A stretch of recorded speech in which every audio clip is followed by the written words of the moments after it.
Okay, today we are starting Chapter 2, Real Numbers. Oh, pen.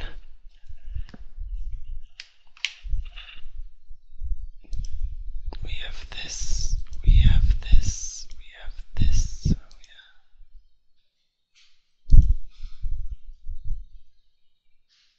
Okay, Lesson 2/1, Real Numbers.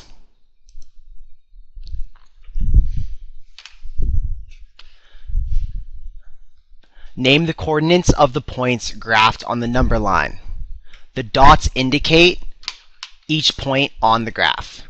So the answer for the coordinates are -9, this is where the first yellow dot is, -7, where the second yellow dot is, -6, the third yellow dot, -3, fourth yellow dot.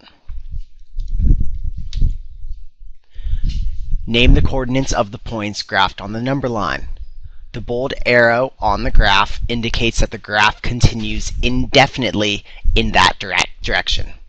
So the coordinates are 11, 12, 13, 14, and this side of the arrow is also yellow, so we know that it continues on indefinitely, which means that if this number line continued, 15, 16, 17, 18, and so on would all have yellow dots.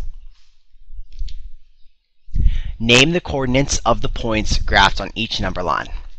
So in the first one, we notice that the 6 has a yellow dot, the 7 does not, 8 does not, 9 does, 10 does not, 11 does, 12 does, 13 does not, and neither of the sides of the arrow do.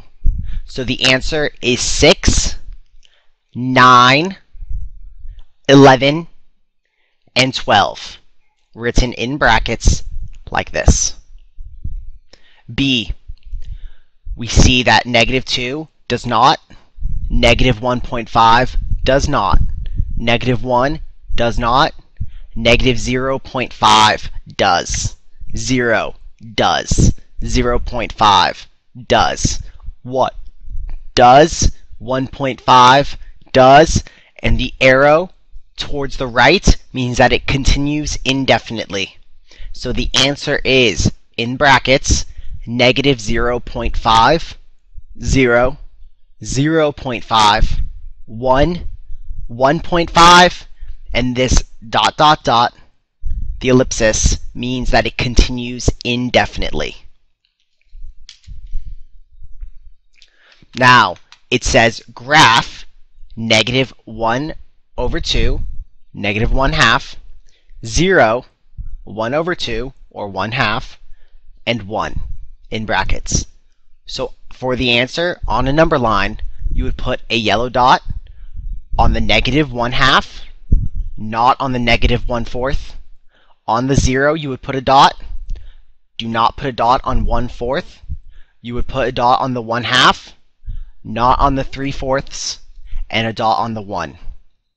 It does not say it continues indefinitely. There is no ellipsis, so you do not continue putting dots, and you do not put the yellow mark on the arrows.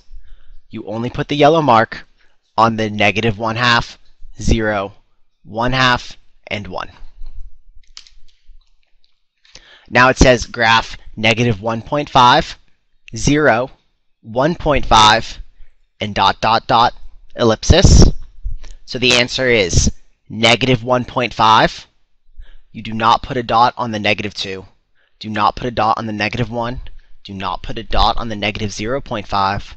Put a dot on the 0. Put a dot on the 1.5. And put a dot on the arrow continuing. That signifies the ... ellipsis, which says that it continues indefinitely. Graph integers less than -6 or greater than or equal to 1. The first thing you do, integers less than -6. So here's -6. It says less than -6, so you do not put a dot on -6. You start on -7. and you also put the shade on the arrow towards the left. That means that it continues indefinitely on integers less than -6, -7, and continuing on towards the left for all integers less than -6. And then it says, or greater than or equal to +1. So you leave -6 alone, -5, 4, -3, -2, -1, and 0. Do not put any dot on. +1, greater than or equal to 1. So you put a dot on +1, +2, as well as on this arrow towards the right, meaning that it continues indefinitely on integers greater than or equal to +1. Graph each set of numbers. -5, 2, 3, 5. Answer on the number line. -5, you put a dot on. The next dot you're going to put is on +2. So you skip -4, -3, -2, -1, 0, +1. You put a dot on 2. You put a dot on 3. You do not put a dot on 4. It is not listed in the brackets. And then you put a dot on the 5. It does not have the ellipsis, the 3 dots in a row. So it does not continue indefinitely. You do not put any dot on the arrows. B, -1/4, +1/2, +7/4, +2. You do not put a dot on any of the first ones until you find -1/4. You put a dot. No dot on 0, no dot on 1/4. The next dot you put is on 1/2, right here, +1/2. Do not put a dot on anything until you reach 7/4. On 7/4, put a dot, and then on +2, put a dot. Again, you do not put anything on the arrows because it does not say that it continues indefinitely. Integers less than or equal to -2 or greater than +4. So it says integers less than or equal to -2. So you put a dot on -2 and anything to its left. Anything less than or equal to -2 means -3, -4, and the arrow, meaning it continues indefinitely. The second part says, or greater than +4. Greater than. It does not say equal to +4, so do not put a dot on 4. You start on 5. Put a dot on 5, on 6, on 7, and on the arrow, meaning it continues indefinitely. All the other numbers that continue on that number line will be greater than +4. So you need to shade both arrows. Now, absolute values. Find -5/8. -5/8 is, when you see these brackets, that means absolute value, is 5/8 unit from 0 in the negative direction. Whenever you have a negative inside an absolute value, it will equal the positive. -5/8 equals +5/8. This absolute value means 5/8 unit from 0 in the negative direction. The answer means that you take out that negative sign. -5/8 absolute value is +5/8. Example, 0.25, the absolute value of 0.25. 0.25 is 0.25 units from 0 in the positive direction. There's no negative inside the absolute value, so you know it's in the positive direction. So the answer of the absolute value of 0.25 is 0.25. It stays positive. If it is positive in the absolute value, it is positive outside of the absolute value. Find each absolute value. The absolute value of 3/5. The answer is 3/5. The absolute value of -6.3. The answer is +6.3.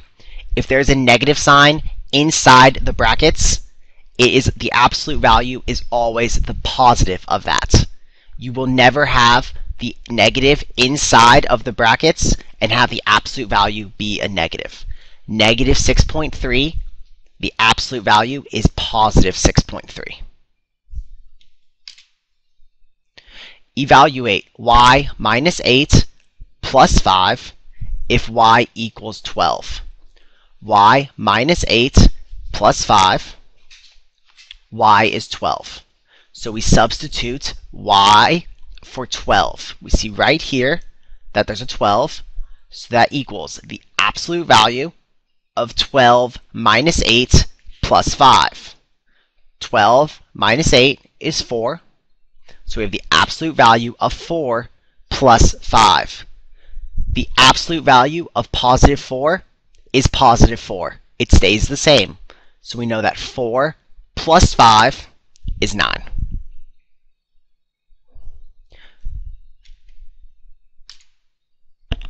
Evaluate 6 plus the absolute value of x minus 7 if x equals 3. We have x equals 3, so we substitute for this x, the 3. 3 minus 7. 3 minus 7 is negative 4. The absolute value of negative 4 is positive 4. Remember, the absolute value of a negative will always be the positive of that number. So negative 4 in brackets means the absolute value of negative 4, which is positive 4. So we get the equation 6 plus positive 4. 6 plus 4 is 10. End of lesson 2/1.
Lesson 2/2.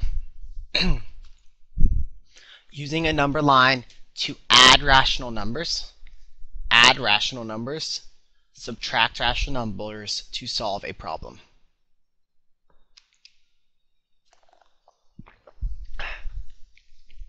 Use a number line to find 8 plus -5. First, step 1, draw an arrow from 0 to +8. Step 2, then draw a second arrow 5 units to the left to represent -5. The second arrow ends at the sum, +3. So first you draw an arrow from 0, your starting point, to +8, and then -5 units, so to the left 5 units, and that ends at 3. The answer is 8 plus -5 equals 3. Use a number line to find -1 plus -4. Draw an arrow from 0 to -1. Draw a second arrow 4 units to the left. So starting at -1, 4 units down. The second arrow ends at the sum -5. -1 plus -4 is -5. We started at 0, draw an arrow -1 units over, and then we're representing plus -4 units more. And -4 to the left ends at -5. Use a number line to find each sum. On a paper, go ahead and draw your number line.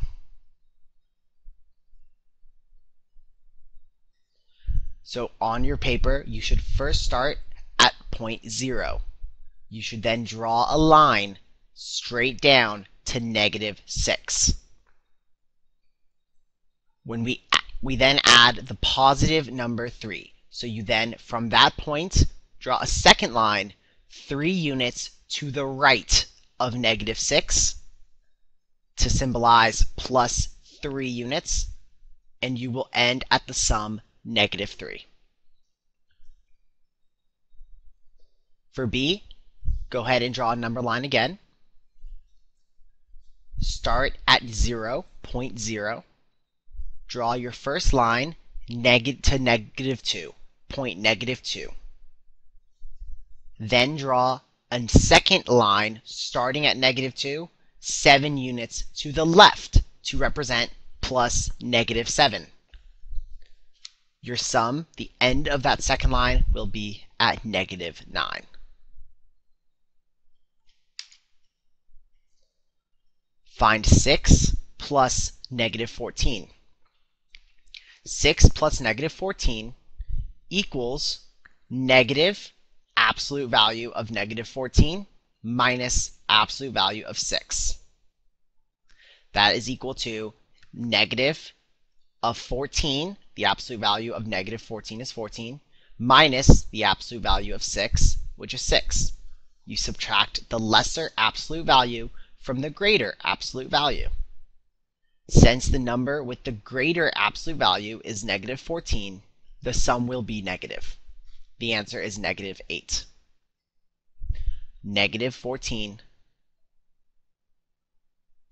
minus 6 is 8, and the answer will be negative because 14 was negative.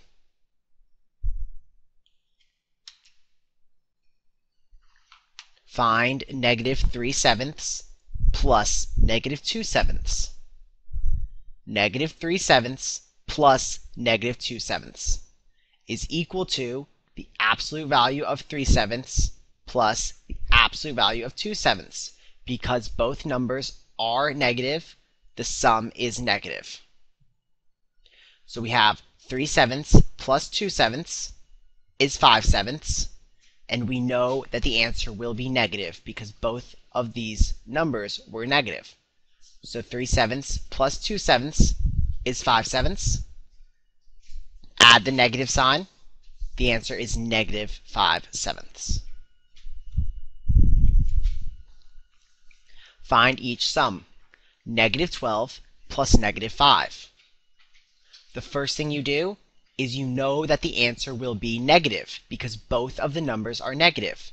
So you can take out the negative sign, put the two numbers in parentheses, and have 12 plus 5. 12 plus 5 is 17. Add that negative sign again because you know that it will be a negative answer. -17. Now, number 2, 5 over 18 plus -2 over 9. You know that the first thing you need to do is make sure that they have the same denominator. The least common denominator for 9 and 18 is 18. So we have 5 over 18 plus -4 over 18. 2 over 9 becomes 4 over 18. We have 5 over 18 plus -4 over 18. The larger number is positive, so the answer will be positive. We can have 5 over 18 minus 4 over 18.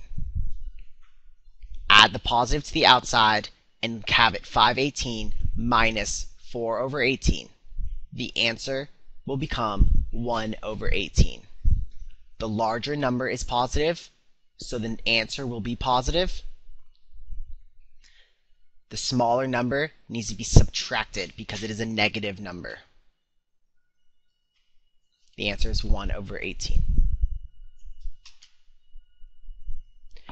In the past year, a publishing company's stock went from $52.08 per share to $70.87 per share. Find the change in the price of the stock. Well, the stock price began at $52.08 per share and ended at $70.87 per share.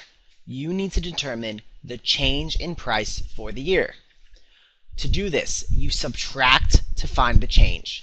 You take the end price, 70.87, subtract minus the beginning price, 52.08.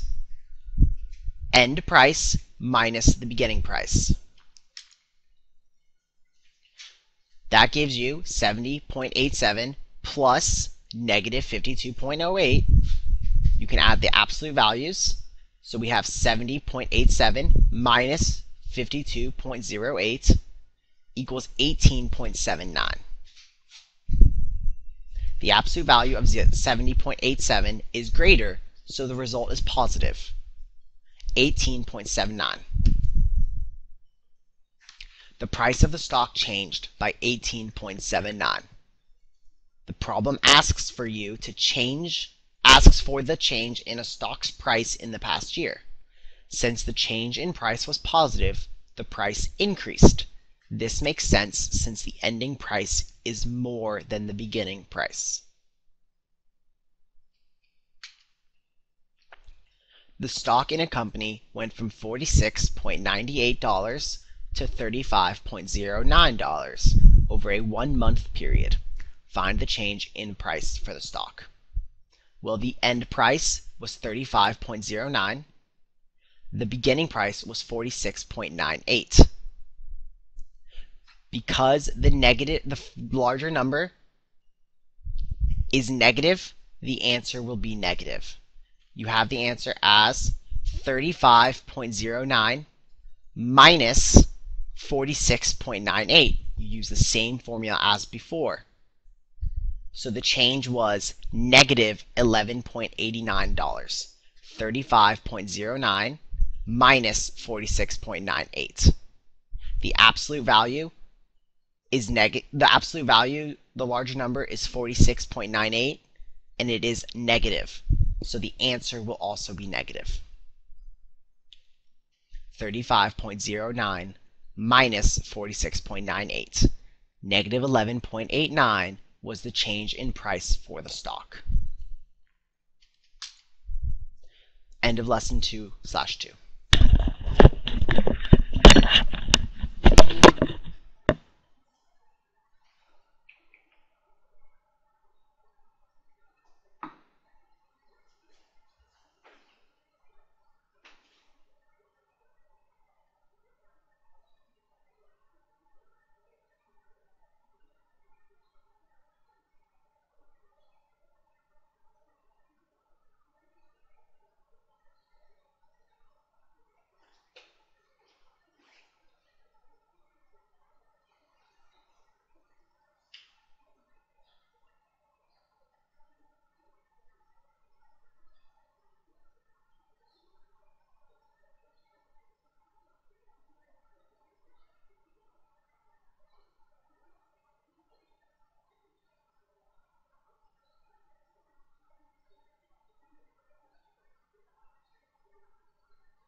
Lesson 2/3.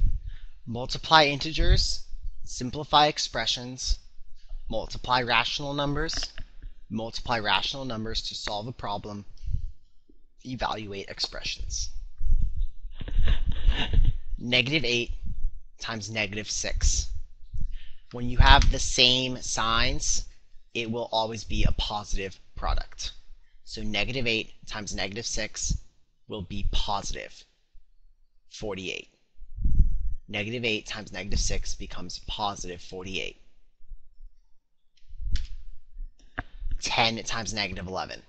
When you have different signs, one positive, one negative, the product will be negative. 10 times -11 is negative 110.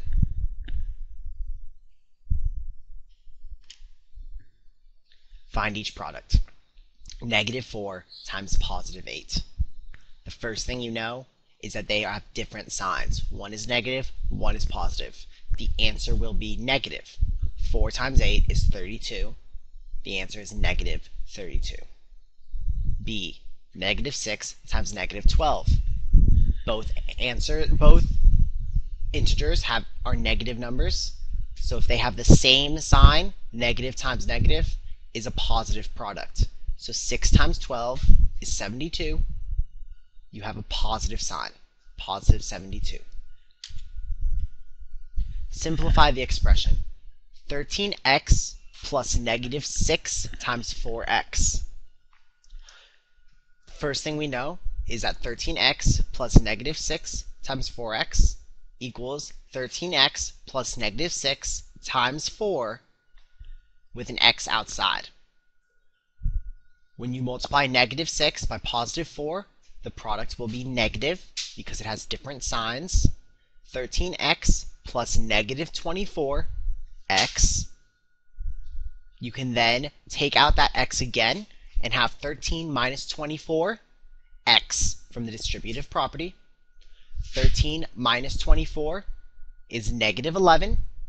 Put that x back in there, and you have -11x. Simplify the expression.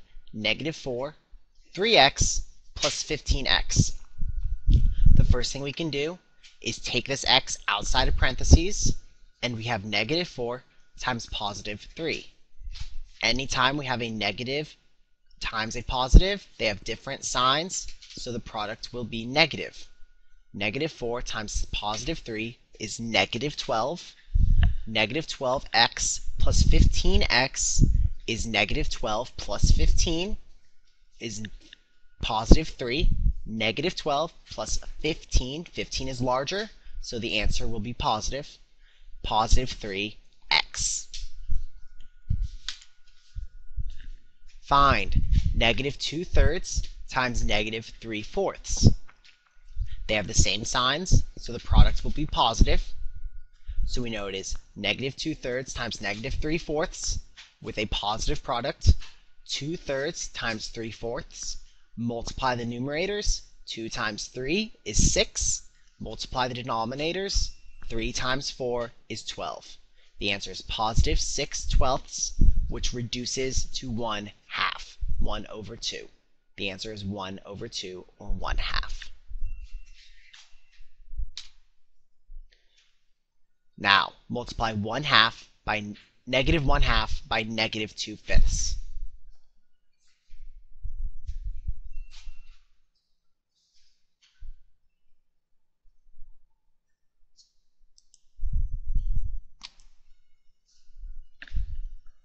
Oh.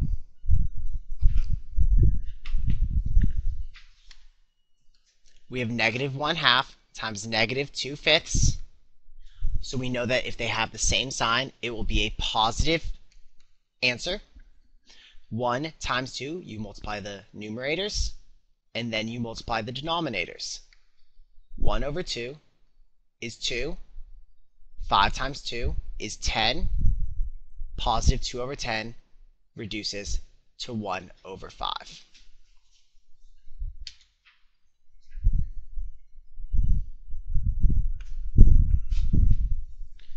The value of a company's stock dropped by 1.25 per share. By what amount did the total value of the company's stock change if the company has 500,000 shares of stock? Find the change in the total value of the company's stock. Multiply the price lost per share by the number of shares. So if the company has 500,000 shares of stock,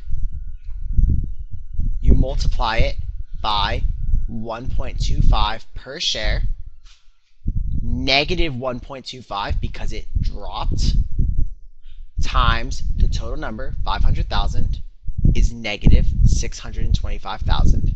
Different signs, negative product. So the total value of the company's stock changed by negative $625,000.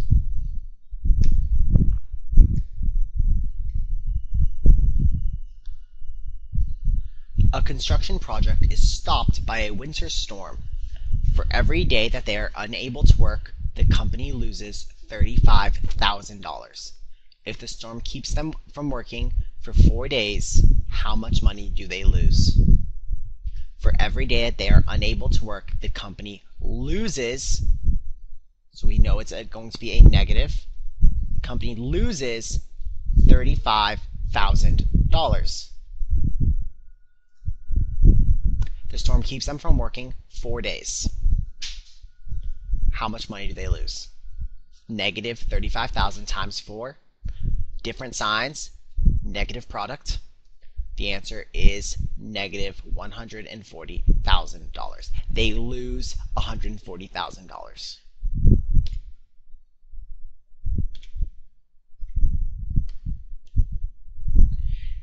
Evaluate negative 3/7 x cubed if x equals negative 1/2.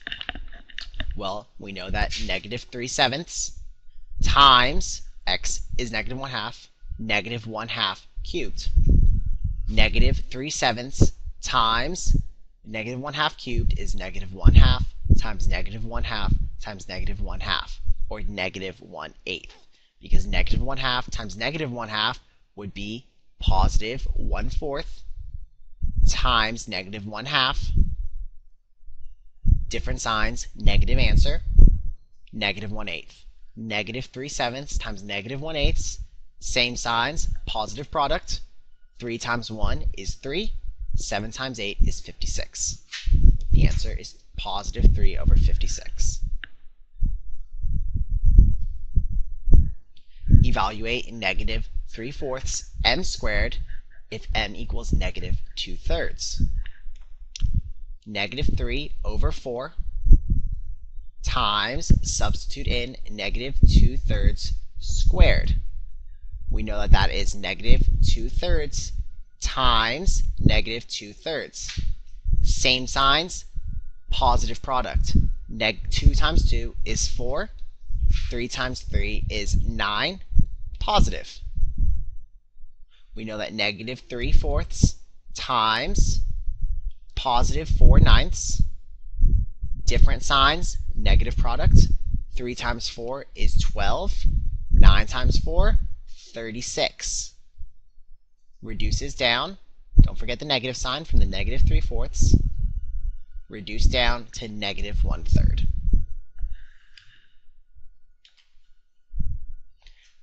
End of lesson 2/3.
Lesson 2-4.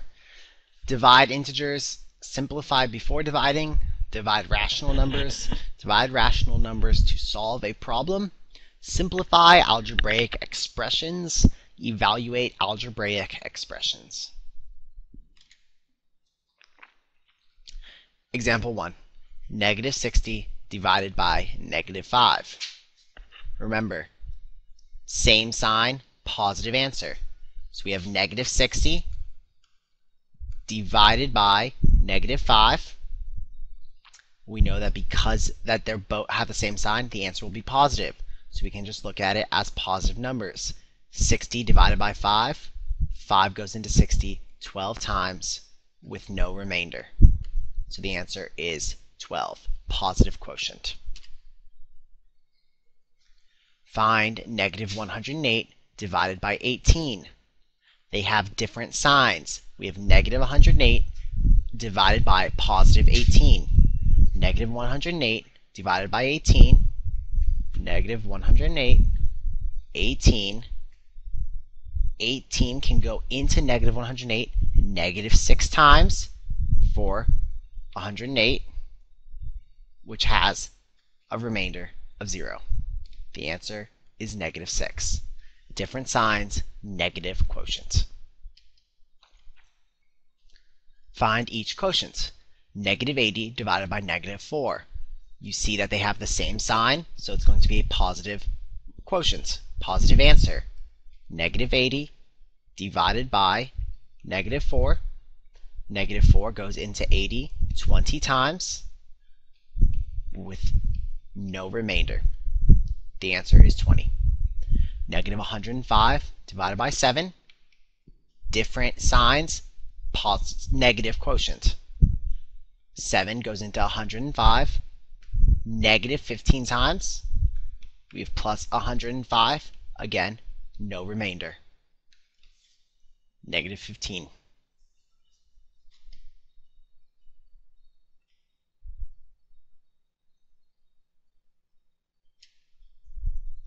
Simplify. 2 times 1 minus 5 over 17 plus negative 13. First, simplify the numerators. 1 minus 5 is negative 4. 2 times negative 4 is negative 8. Then simplify the denominator. 17 plus negative 13. 17 plus negative 13 is 17 minus 13, which we know is 4. We then have negative 8 over 4. Difference signs, negative quotient.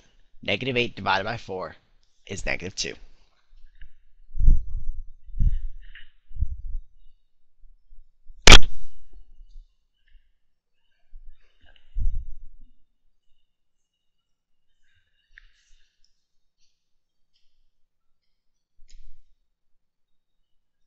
Now, first thing we do is simplify the numerator.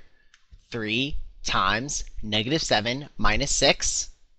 That is equal to the negative sign of 7 plus 6. 7 plus 6 is 13.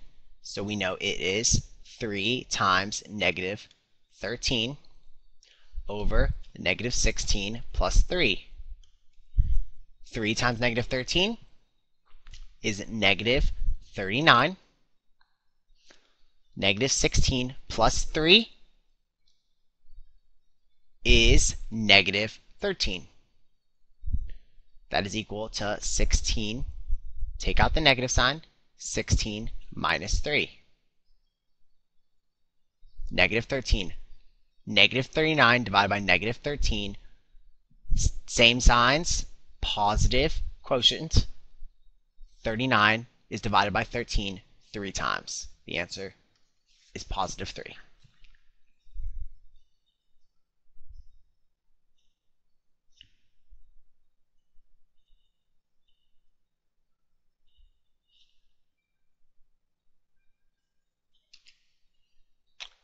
Find negative 112.23 divided by 8.7.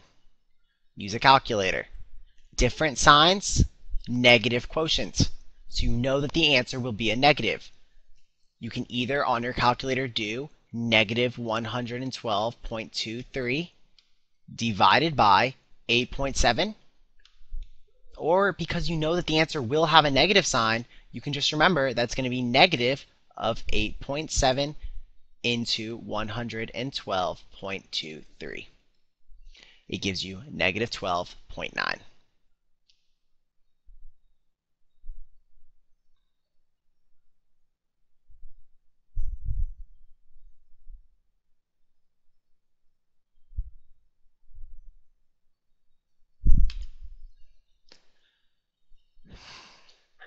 Negative 3/8 divided by negative 1 over 3. Negative 3 over 8 divided by negative 1 over 3. Remember, you multiply by the reciprocal when you're dividing fractions. So we have 3/8 times negative 3 over 1. Negative 3 over 1 is the reciprocal of negative 1 over 3. 3/8 times negative 3 over 1. The answer is 9/8, or 1 1/8. They have the same sign. They are both negative. We have negative 3/8 times negative 3 over 1. The answer will be positive. Negative 3 times negative 3 is positive 9. 8 times 1 is positive 8. Make that improper fraction into a mixed number. We have 1 1/8.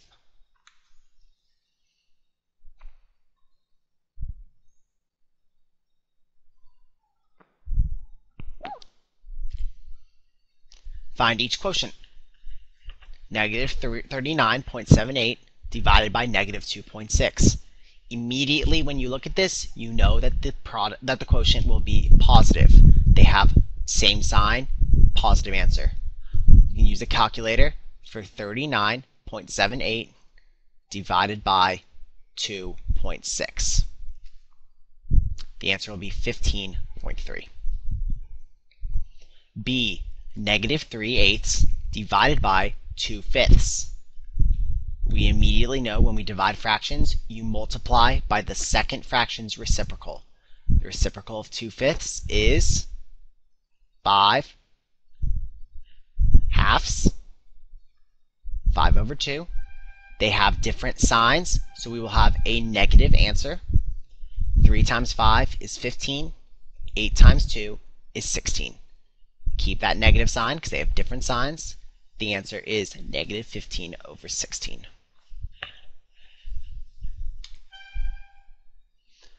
The perimeter of a square baseball diamond is 360 feet. Find the length of one side of the diamond. To find the length of one side, divide the perimeter by the number of sides. There are 4 sides in a square, so 360 feet, the total perimeter, divided by 4 is 90.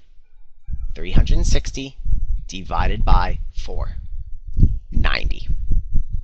Same signs, they are both positive numbers, so the answer will be positive, a positive quotient. The length of one side is 90 feet. Don't forget to write feet. We had 360 feet, it is still 90 feet. The perimeter of a triangular building is 450 feet. Find the length of each side. Well, we know a triangle looks like this. If the perimeter is 450 feet, how many sides are there? 3. 450 divided by 3. 450, 3. They both are positive, so the answer will be positive. Same signs, positive answer. 450 divided by 3 is positive 150. 150 feet.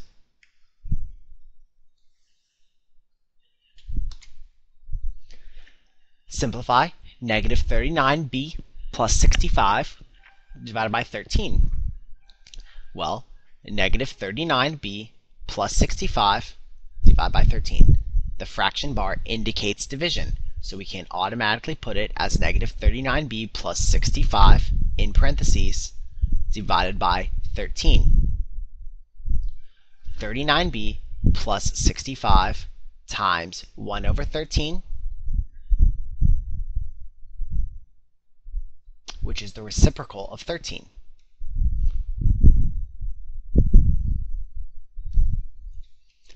negative 39b plus 65 times 1 over 13, the reciprocal of 13.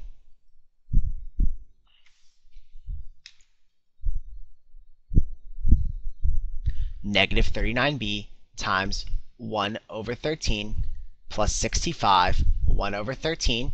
All we did was distribute that problem out. We separated these two numbers. So we have negative 39b times 1 over 13 plus 65 times 1 over 13. 65 times 1 over 13 is 5, because that equals 65 over 13. Same signs. 65 divided by 13 is 5. Negative 39b times 1 over 13, negative 39 over 13 is negative 3b. Negative 3b plus 5. Now we have negative 51 plus 34c divided by negative 17. First thing we do is we know that it will be negative 51 plus 34c divided by negative 17. We know that when we have a division sign, we're going to make this the reciprocal. So negative 51 plus 34c times negative 1 over 17. Just like we did before, we're going to distribute it out.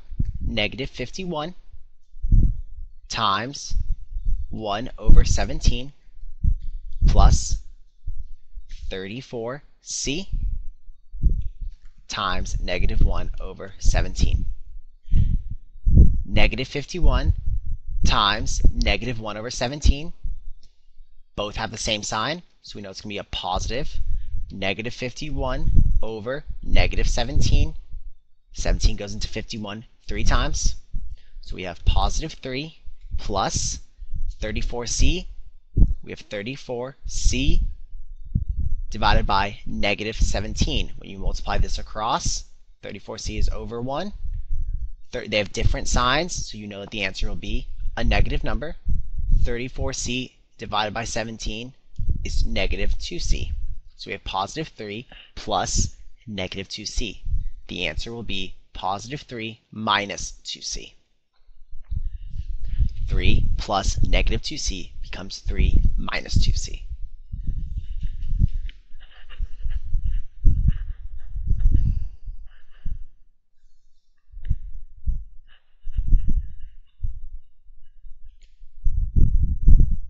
Evaluate wx over y squared. If w is 2, x is negative 9.1, and y is 4. Well, we know that the w is a 2, x negative 9.1 over y is 4 squared. Replace w with 2, x with negative 9.1, and y with 4. 2 times negative 9.1 is negative 18.2. Find the numerator and denominator separately. 4 squared, 16. We have negative 18.2 divided by 16. Different signs, negative quotient. 18.2 divided by 16, use a calculator. Negative 18.2 divided by 16 goes in negative 1.1375 times.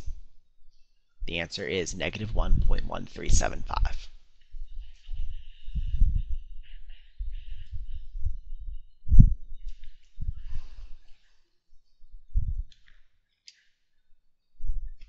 Evaluate s t squared over u if s is 2.3. First thing we can do is we know that s is 2.3. T is 5. 5 squared over u is negative 4. 5 squared is 25. 2.3 times 25. Now we have 25 times 2.3. Use a calculator.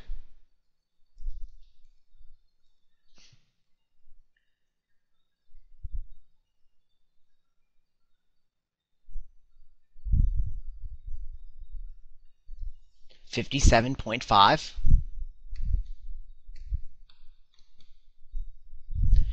we have 57.5 divided by -4. Different signs, negative quotient. 57.5 divided by -4 is negative 14.375.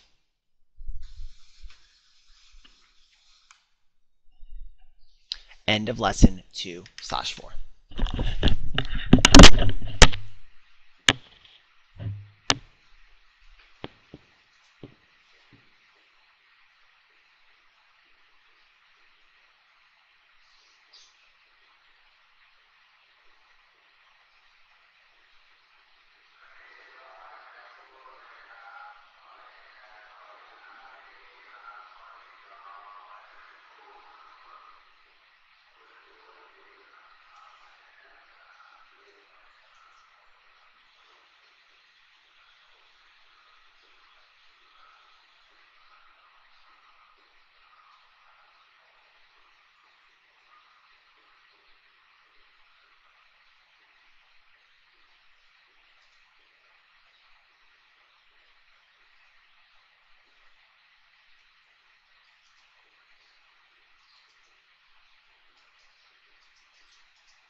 Lesson 2.5.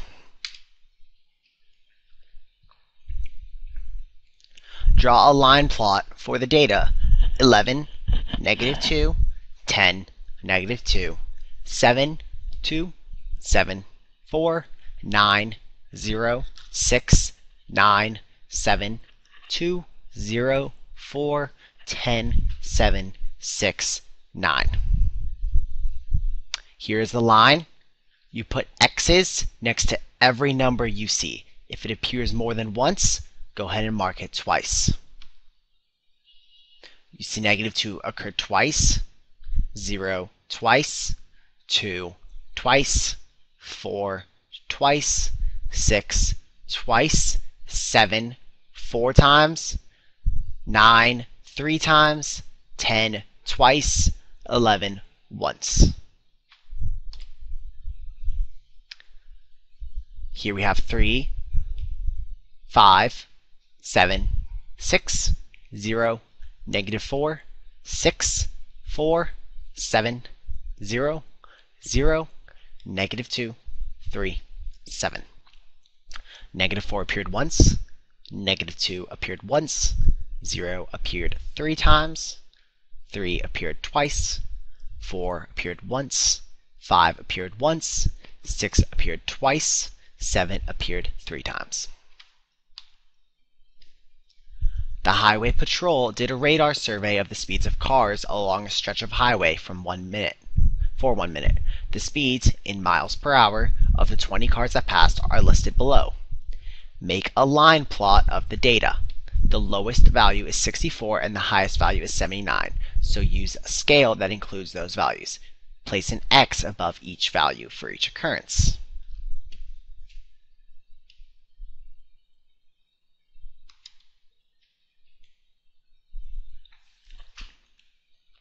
So your line should start with 64 and go straight across to 79. 64, 5, 6, 7, 8, 9, 70. 1, 2, 3, 4, 5, 6, 7, 8, 9. 79. This is what the answer should look like. 64 once, 66 once, 67 once, 68 twice, 69 twice, 70 3 times, 71 0 times, 72 4 times, 73 0 times, 74 3 times, 75 twice, 76 0, 77 0, 78 0, 79 1, 80 0.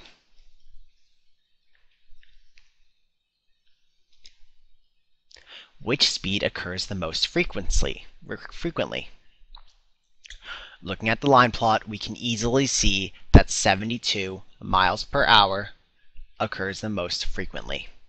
It is the only one that has 4 times.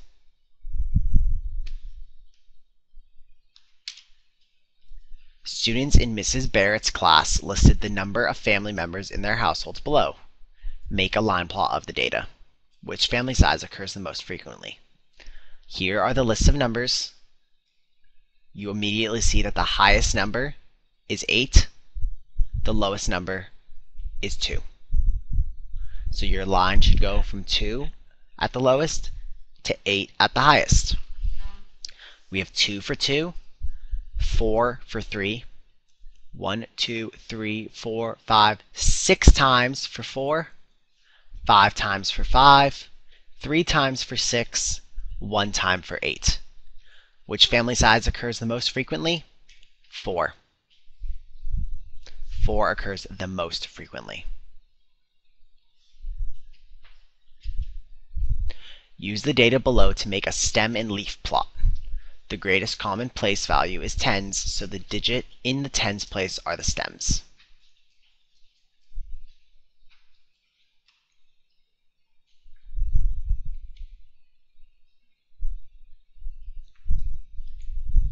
Here is the stem, the first integer, the 7, 8, 9, 10, 11, 12, 13. Here is the leaf. So we know that if it is 11, 5, it is 11, 5, 115. 11, 0 be 110.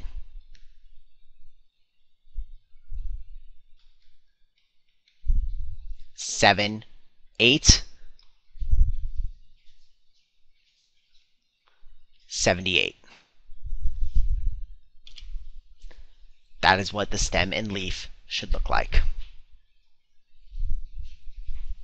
The greatest common place is either the tens, so the digits should be in the tens place are the stems.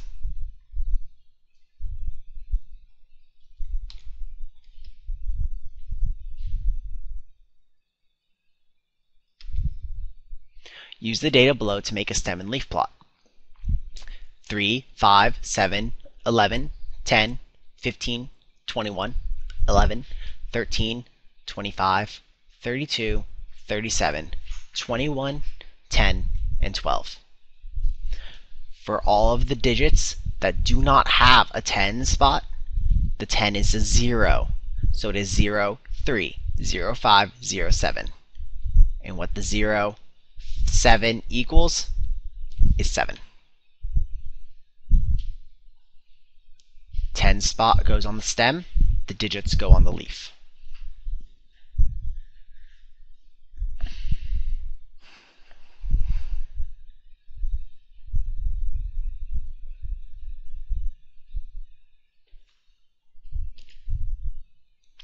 Monique wants to compare the monthly average high temperatures of Dallas and Atlanta before she decides to which city she wants to move. The table shows the monthly high temperatures in degrees Fahrenheit for both cities. Dallas is listed on the left, Atlanta on the right. Make a stem and leaf plot to compare the data. To compare the data, we can use a back-to-back stem and leaf plot. Since the data represent similar measurements, the plot will share a common stem. So in the middle, you write the tens digits. It will either be 5, 6, 7, 8, and 9. On the left, you put Dallas. On Atlanta, on the right, you put Atlanta. So right here, we see all of the numbers. For Dallas on the left, Atlanta on the right. On the stem and leaf, in the middle will be the stem, and either on the left or the right will be the leaves. So for Dallas, if it says 6 for the stem and 8 for the leaf, it will have the 8/6, which will actually be 68 degrees because the stem is in the middle for Dallas. For Atlanta, if we have 7 and 2, it will be 72 degrees because Atlanta's leaves are on the right. So for Dallas, if we had 5, 9, it would equal 95 because the stem is on the right side and the leaves are on the left. But for Atlanta, if we had 8, 7, it would be 87 degrees because the stem is on the left side, the leaves are on the right. That was the plot. Point the coordinates for you to plot.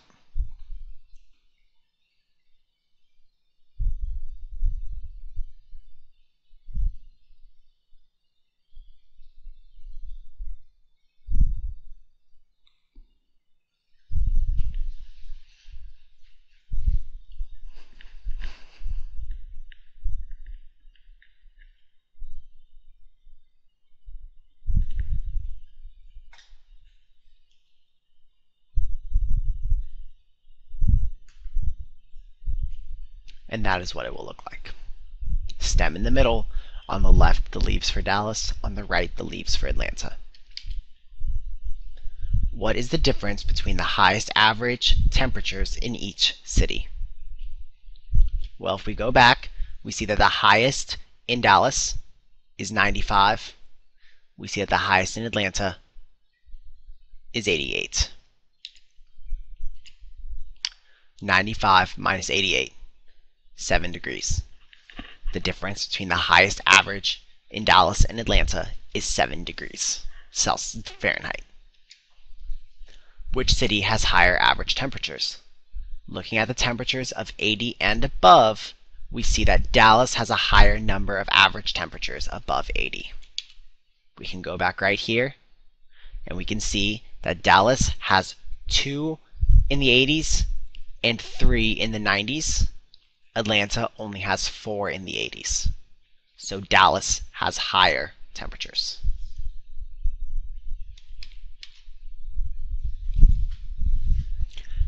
Ms. Smith wants to compare the final grades for 2 of her classes.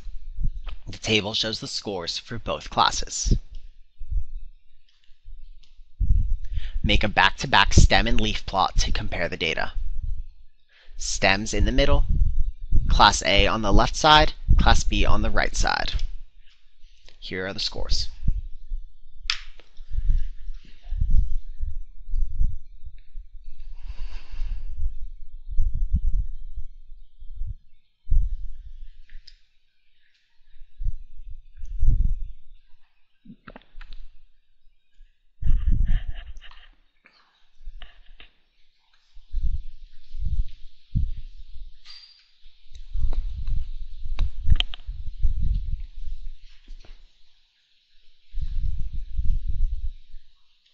This is what the answer will look like.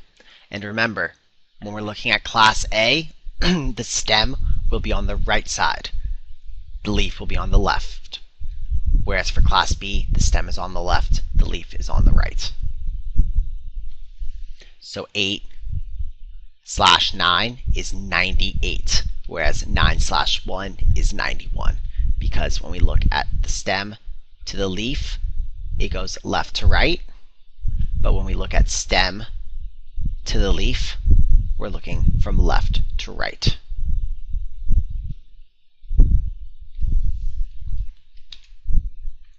What is the difference between the highest score in each class? The highest score in Class B, 9 is a 99. The highest score in Class A is 9 and 8. So we have 8/9, 98. 1 point. 99 in Class B minus 98 in Class A. 1 point. Which class scored higher overall for the grading period? Well, Class A has more A's, has more 9s. 3 versus only 2. So we know that Class A scored higher. Which measure of central tendency best represents the data?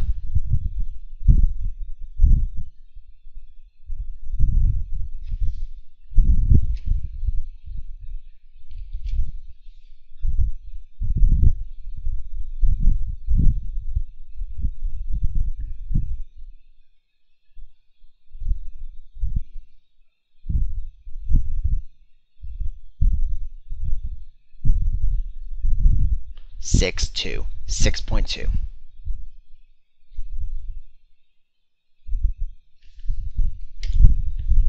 Determine the mean, median, and mode. The mean is 5.5. You add all of the data and divide by the total, 15. So all data divided by 15 gives you 5.5. The median, 4.8. The middle value, you have 1, 2, 3, 4, 5, 6, 7. 1, 2, 3, 4, 5, 6, 7, 8. So 4.8 is the median, the middle. The mode is 4.4, the most frequent value. We have 4.4 appearing 3 times. No other number appears more than 3 times. So 4.4. Either the median or the mode best represent the set of data since both measures are located in the center of the majority of the data. In this instance, the mean is too high. The mean is the average, but it is too high. It does not best represent the data. So either the median or the mode best represent the data. Your turn. Which measure of central tendency best represents the data?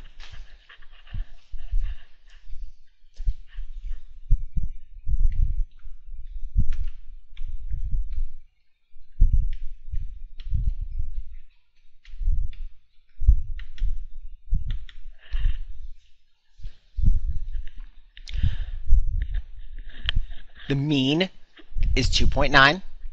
The average of all of them is 2.9. The median is 2.5. It is the number directly in the middle. The mode, number showing up the most, is 1.1. So either the mean or the median can be used to represent the data because they are both in the middle. The mode is too low.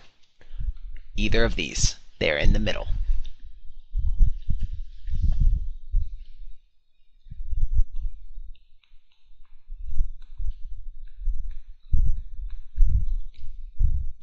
The number of Electoral College voters for the 12 most populous states in the 2000 presidential election are listed below.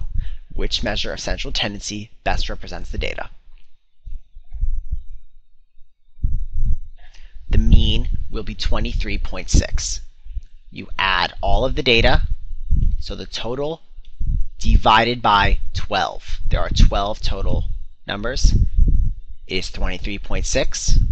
The median, the middle point, is 21.5. The mode is 13, the most frequent number. 13, 13. Either the mean or median can be used to best describe the data because the mode, again, is too low. You don't use the mode because it's far lower than the median or mean. Both of these are relatively close, so they can be used to describe the data. The number of points scored by the basketball team during each game in the season is listed below. Which measure of central tendency best represents the data?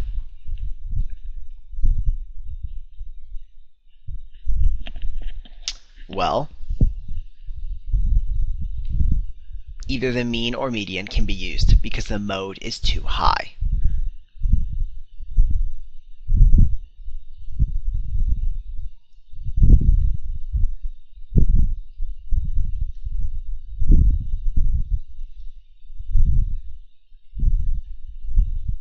The mode would be 73, but we can already tell that the mean and median would be lower than 73. It would be in the 60s. So either the mean or the median, the middle point or the average.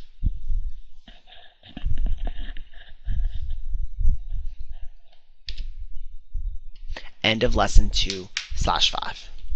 I'm going to leave it on the last lesson so you can look at it and do the calculation for the mean, median, and mode.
Lesson 2-6.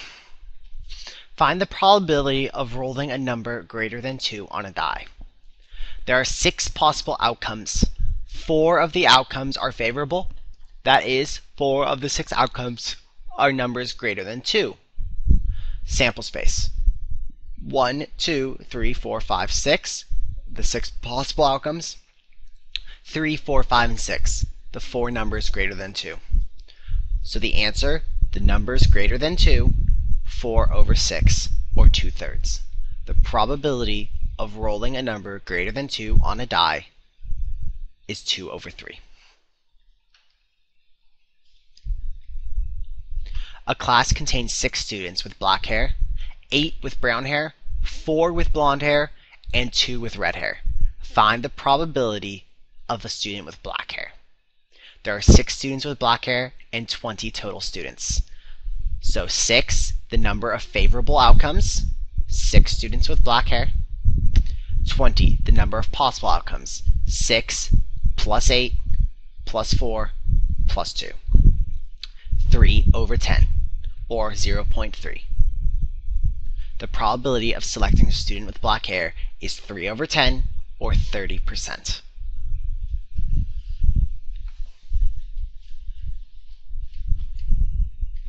A class contains 6 students with black hair, 8 with brown hair, 4 with blonde hair, and 2 with red hair.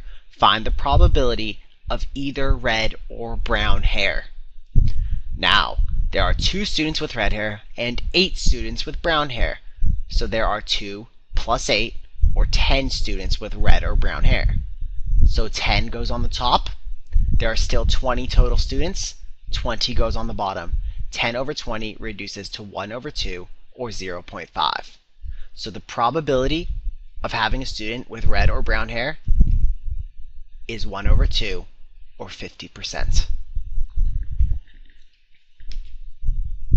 A class contains 6 students with black hair, 8 with brown hair, 4 with blonde hair, and 2 with red hair. Find the probability of the student not being blonde. You add all of the colors except blonde. There are 6 with black hair, 8 with brown hair, 2 with red hair.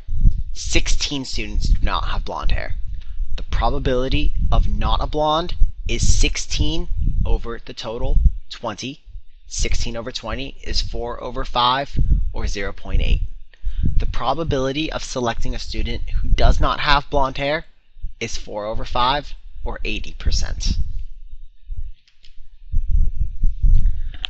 Find the probability of rolling a number less than 3 on a dice. Well, how many total are there? 6. You can either have a 1, a 2, a 3, a 4, a 5, or a 6. And on top, the number of rolling a number less than 3. Only 1 and 2 are less than 3. So there's 2 on the top. The probability is 1 over 3, or 33%. A gumball machine contains 40 red gumballs, 30 green gumballs, 50 yellow gumballs, and 40 blue gumballs. Find the probability of red. Well, we know there are 40 red gumballs, so we put that on the top. And then we put the total number of gumballs on the bottom.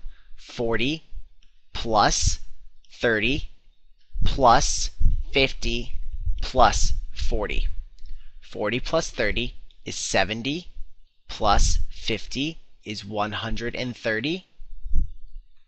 I'm sorry, it's 120, plus 40, 160.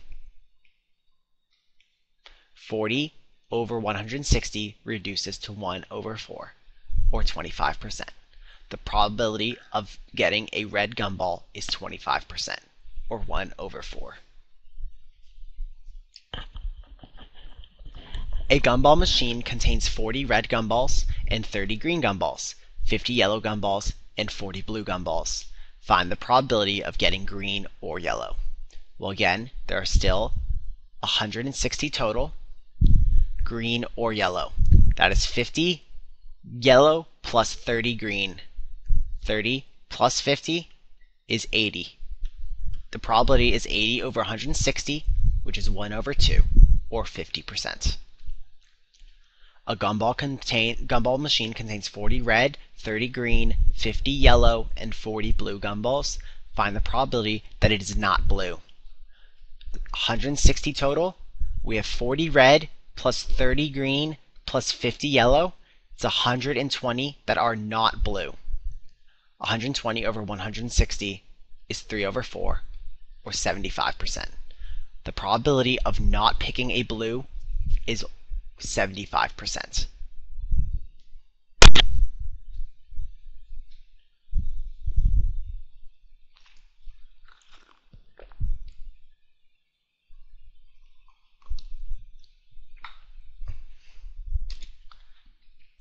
Find the odds of rolling a number greater than 2. There are 6 possible outcomes, 4 are successes, and 2 are failures. So we have 4 numbers are greater than 2, 2 numbers are less than 2. 4 over 2, or 2 over 1. The odds of rolling a number greater than 2 are 2 over 1, or 2 colon 1. 2 to 1. You're twice as likely to roll a number greater than 2 than a number less than 2. 2 to 1. Find the odds of rolling a number less than 4. Well, 1, 2, 3, 4, 5, 6. Less than 4, greater than 4. Less than 4, 4 or greater. 3 to 3. Reduces down to 1 to 1. So your answer is 1 over 1, or 1 colon 1. The odds of rolling a number less than 4 is 1 to 1. A card is selected at random from a standard deck of 52 cards. What are the odds against selecting a 2 or 3? There are 4 2s and 4 3s in a deck of cards, and there are 52 minus 4 for the 2s, minus 4 for the 3s, or 44 cards that are not 2s and 3s. Odds against a 2 or 3. 44, the number of ways not to pick a 2 or 3, over 8, the number of ways to pick a 2 or 3. The odds against selecting a 2 or 3 are 11 to 2. 44 over 8 reduces to 11 over 2, or 11 to 2. 44 cards are not 2 or 3. 8 cards are a 2 or a 3. The odds of not selecting a 2 or 3 are 11 to 2.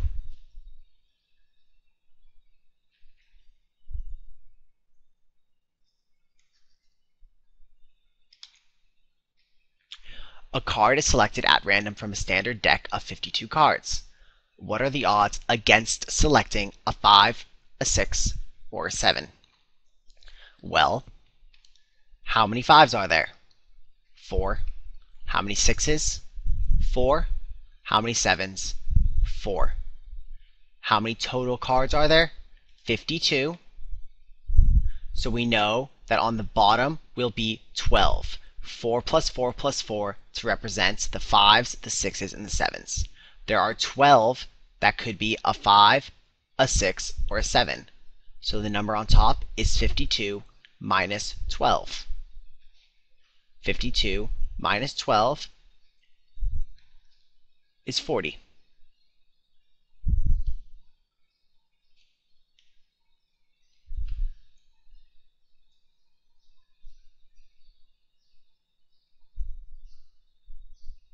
What are the odds against selecting a 5? Okay, this page. Card is selected at random from a standard deck of issues. What are the odds against selecting a 5, a 6, or a 7?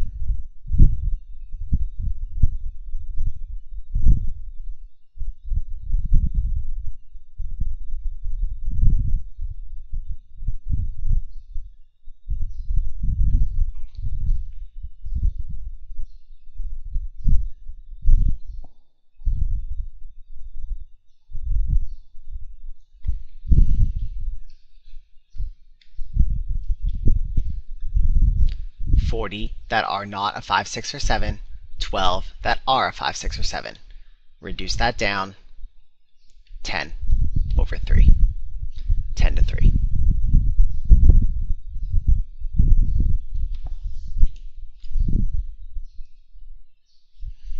There are 12 cards that are a 5, a 6, or a 7. 40 cards that are not. 52 minus 12.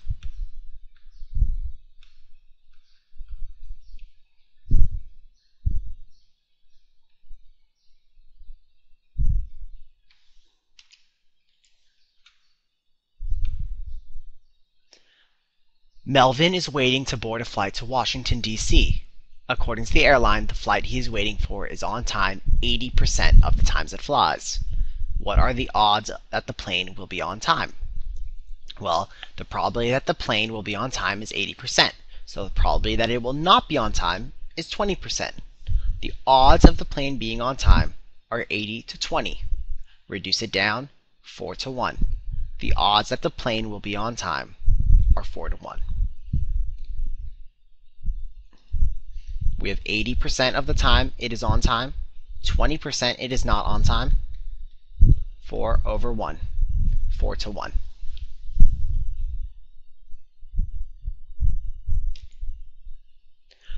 If the probability that it will snow this weekend is 70%, what are the odds that it will snow? 70% is the probability that it will snow. 30% is the probability it will not snow. That is because 100% is the total. 70% it will snow, 30% it will not snow. 70 over 30 reduces to 7 over 3, or 7 to 3. The odds that it will snow are 7 to 3. End of lesson 2/6.